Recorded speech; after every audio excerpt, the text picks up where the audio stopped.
કોઈ પણ દિવ્ય જગ્યાએ તમે જાઓ, કોઈ પણ સંતની જગ્યા હોય, કોઈ પણ સદગુરુની જગ્યા હોય, કોઈ પણ મહાપુરુષની જગ્યા હોય, આપણી દાખલા તરીકે કોઈ પણ એકાંત હોય, તો અહીંયા આપણે એની અનુભૂતિ કેમ કરવી?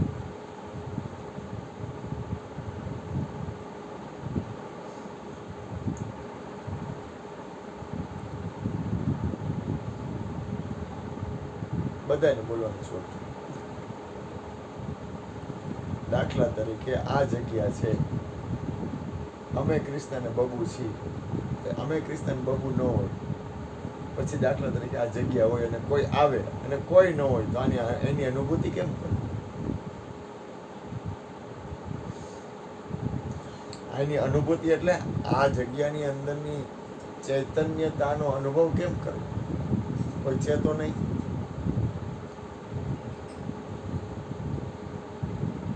દરેકને બોલવાની છૂટ. એ મારી સાંભળો છો ને? હા તો વાંધો.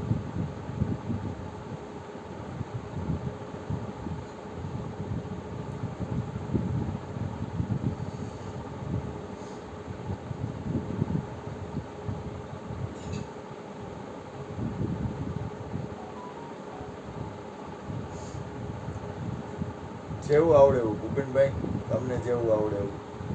કીર્તિભાઈ, ગોરધનભાઈ, ગુણુભાઈ, માળી, અશ્વિન, કાંઈ ખબર પડે તો બોલવાનું, ન ખબર પડે તો કાંઈ ચિંતા નથી. કાંઈ આમાં કોઈ જાતના કોઈ સ્વાર્થ નથી, કોઈ પણ જાતની કોઈ લાલચ નથી, કોઈ પણ જાતની કોઈની પરીક્ષા નથી, કાંઈ જોતું નથી, કાંઈ લેવું નથી, કાંઈ દેવું નથી. આપણે અનુભૂતિ કેમ કરવી એ વાત છે.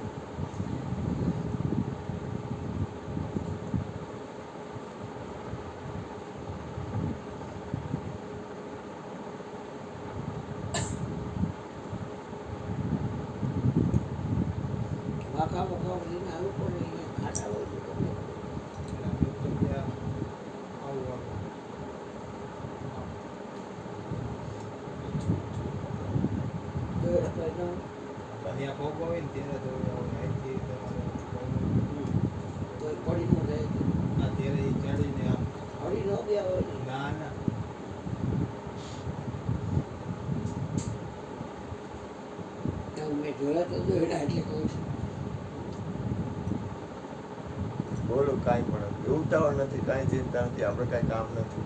ફિંગરપ્રિન્ટ હોય લોકો, ફિંગરપ્રિન્ટ નો એ ટાઈમે ત્યાં કોઈ ફિંગરપ્રિન્ટમાં નવરું ન હોય કરવા.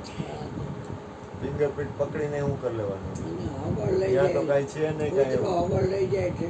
એમની દાખલા તરીકે કોઈ મહાપુરુષ હોય ને એની ફિંગરપ્રિન્ટ મળી જાય તો આપણે શું કરવું? આપણે શું કરીએ? આપણે જ કાંઈ એનો ઉપયોગ કરવાનો છે ને. તમે જ કહો ને, તમે ના ના બોલશે, તમે જ કહો જેને બધું. અનુકૂળ લાગે.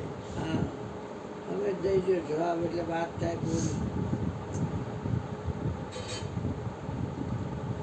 કોઈ પણ સંત મહાપુરુષોની જગ્યા હોય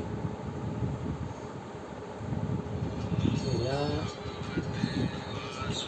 એક જ સેકન્ડ. હા બોલ ને ભાઈ. જય ગુરુ.